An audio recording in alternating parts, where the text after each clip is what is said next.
তোরা শাইনকে দেখেছিস? কই না তো। ক্লাস থেকে বেরিয়েছে, কোথায় গেল? এত খুঁজেও তো পাচ্ছি না। সবসময় শুধু শাহিন আর শাহিন, ওকে ছাড়া তুই থাকতে পারিস না বল? না মানে অনেকক্ষণ দেখিনি তো তাই। শ্রাবণী, তুই একটা সত্যি কথা বলবি? কি কথা বল? তুই শাহিনকে খুব ভালোবাসিস বল? জানি না। তুই না বললেও গোটা কলেজের সবাই জানে তুই শাহিনকে ভালোবাসিস। গোটা কলেজের সবাই জানলেও শাইন জানে না। কেন তুই ওকে এত ভালোবাসিস কোনোদিন বলিসনি? আমাকে বলতে হবে কেন? ও বুঝতে পারে না? তুই জানিস না, ছেলেরা এমনই হয়। তুই ওকে তোর মনের কথাটা বলে দে, নইলে পরে তোকে পস্তাতে হবে। আমাকে বলতে হবে না, দেখবি ওই আমাকে বলবে। এটা আমার ভালোবাসার বিশ্বাস। দেখি তোর ভালোবাসার বিশ্বাস। ঠিক আছে তোরা থাক, আমি আসছি।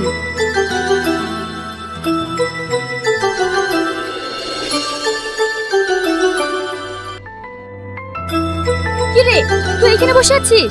আমি তোকে কখন থেকে খুঁজে বেড়াচ্ছি। তুই জানিস নি, তোকে একটু না দেখতে পেলে আমার ভালো লাগে না।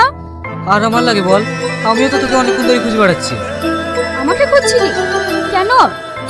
তোকে আমি একটা কথা বলবো, তুই ছাড়া আমার আর কি আছে বল? আমি তোকে একটা কথা বলবো বলবো করে বলতে পারছি না। কি কথা বল? আগে তুই বল। আজ না, কাল তো আমাদের কলেজ ছুটি আছে, চল মেঘনা পার্কে থেকে ঘুরে আসি, ওখানেই সব বলবো। ঠিক আছে তাই হবে।